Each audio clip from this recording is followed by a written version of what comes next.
Hello everyone, स्वागत है आपका इस वीडियो में। अगर वह वीडियो आपको पसंद आती है तो इस वीडियो को लाइक करें और शेयर करें। कमेंट बॉक्स में जरूर बताएं कि यह वीडियो आपको कैसी लगती है और मेरे चैनल को सब्सक्राइब करो, बेल आइकन को क्लिक करें जिससे आने वाली वीडियो की जानकारी आपको मिल जाए। तो आइए स्टार्ट करते हैं हम अधिनियम की एक महत्वपूर्ण प्रोविजन के बारे में, जो की है धारा 17। धारा 17 है, उसका जो टाइटल है वह दिया गया है संचयन करने के लिए निर्देश के बारे में बात करता है।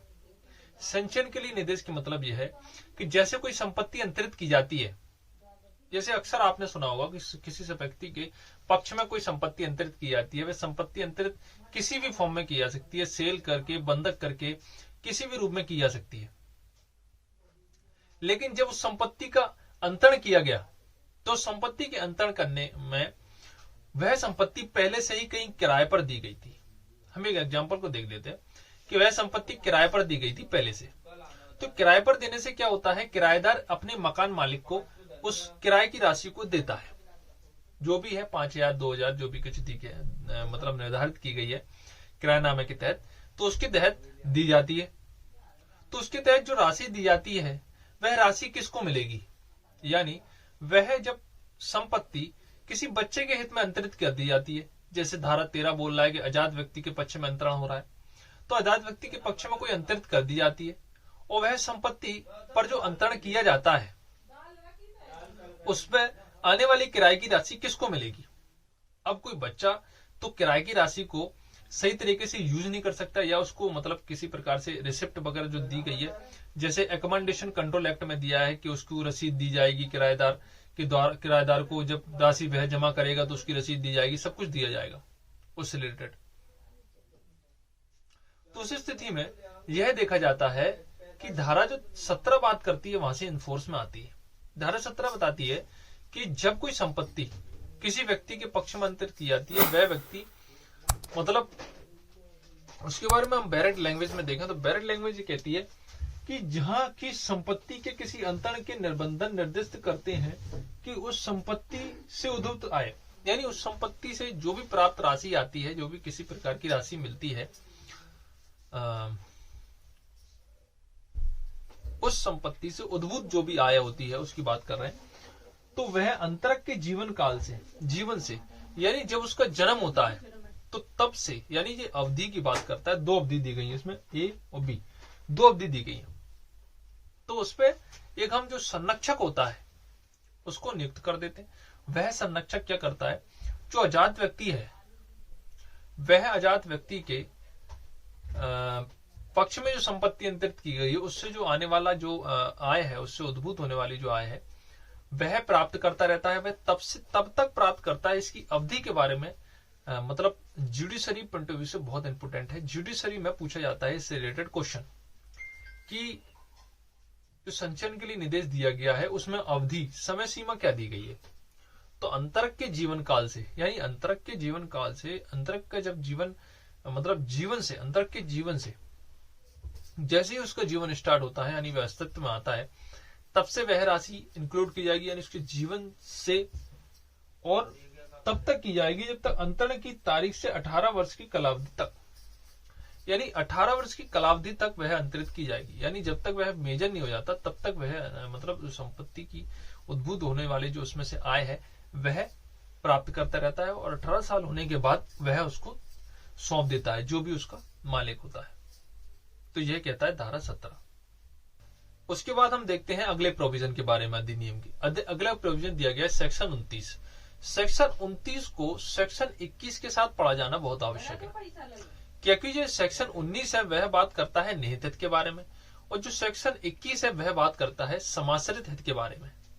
तो पहले हम सेक्शन 19 को बैरेट लैंग्वेज में समझ लेते हैं कि सेक्शन की बैरेट की लैंग्वेज क्या कहती है।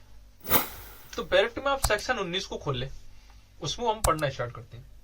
निहित हित, जहां की किसी संपत्ति अंतरण से किसी व्यक्ति के पक्ष में उस संपत्ति में कोई हित वह समय निर्दिष्ट किए बिना जब से वह प्रभावी होगा, यानी उसमें जो संपत्ति अंतरित की जा रही है, यानी ये केवल हित की बात कर रहा है ये वाला प्रोविजन, कि वह हित जो व्यक्ति के पक्ष में अंतरण होता है, यानी पक्षकार नंबर 1 ने पक्षकार नंबर बी को, यानी विक्रेता ने क्रेता को कोई संपत्ति, स्वतः स्वामित्व की कोई संपत्ति अंतरित की, तो वह जब संपत्ति अंतरित की जाती है तो उसके संग उसके जो हित है वह भी ट्रांसफर होते हैं।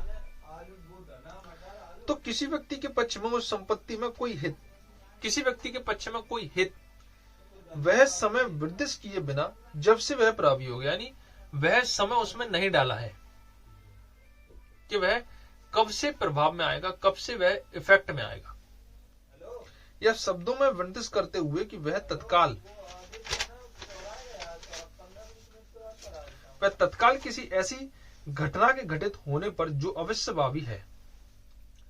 कहने का तात्पर्य यह है कि ए के द्वारा हम इसको एक एग्जांपल से समझ लेते हैं। सेक्शन 19 को, सेक्शन 19 के बारे में यह है कि जैसे ए के द्वारा कोई संपत्ति बी को ट्रांसफर की गई,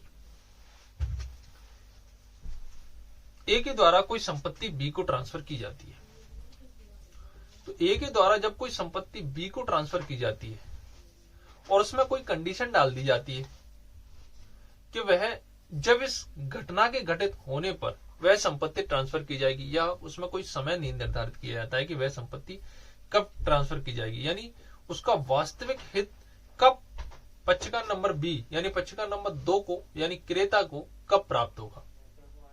ऐसी कोई घटना या घटित डाल दी जाती है कि वह घटना जो डाली गई है वह निश्चित है, सर्टेन है। सर्टेन का मतलब यह है कि अवश्यभावी है, प्रभावी है कि वह उसी तारीख को होगी।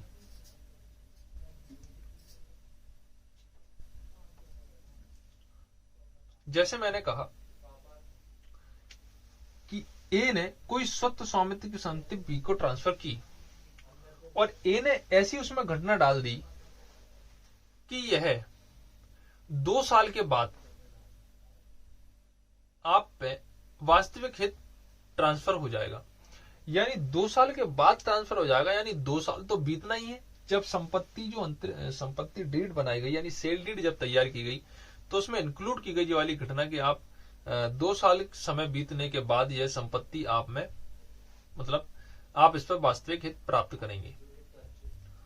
तो एक सर्टेन इवेंट है, एक सर्टेन डेट है कि उसी 2 साल के बाद यह वास्तविक हित पक्षकार नंबर बी के हित में चला जाएगा। तो वह बात कर रहा है, यानी यह जो यानी इसको प्रेजेंट में जो तत्काल रूप में जो हित मिला वह होता है निहित हित। निहित हित की बात कर रहे हैं ना अपन सेक्शन 19 में, तो वह होता है निहित। यानी ए ने जब संपत्ति बी को ट्रांसफर की तो तत्काल ही वह हित जो ट्रांसफर हुआ, ए का हित बी को जो ट्रांसफर हुआ हित वह था निहित हित, तत्काल ही प्राप्त हुआ। उसके बाद जब 2 साल बीत जाएंगे उसके बाद उसको क्या मिल जाएगा, वास्तविक हित प्राप्त हो जाएगा बी को। तो यह है निहित हित। निहित हित का मतलब है तत्काल किसी व्यक्ति को मिलना और ऐसी घटना उसमें डाल देना जो कि एक निश्चित है, एक सर्टेन है। उसके बाद बात कर रहे हैं इसके समाश्रित हित के बारे में जो सेक्शन 21 में बताया गया है। समाश्रित हित क्या कहता है? समाश्रित हित कहता है कि वह एक अनिश्चित घटना के घटित होने पर निर्भर होता है। यानी कहने का मतलब यह है कि जहां की संपत्ति अंतरण से उस व्यक्ति में किसी व्यक्ति के पक्ष में हित विदिश निश्चित घटना के घटित होने पर ही अथवा किसी विदिश अनिश्चित घटना के घटित ना होने पर प्रभावी होने वाला श्रेष्ठ हित समाश्रित हित होता है। निहित हित तो समाश्रित हित में हम एग्जाम्पल से समझ लेते हैं कि ये क्या होता है। सेक्शन 19 और सेक्शन 21 में बेसिकली डिफरेंस क्या है?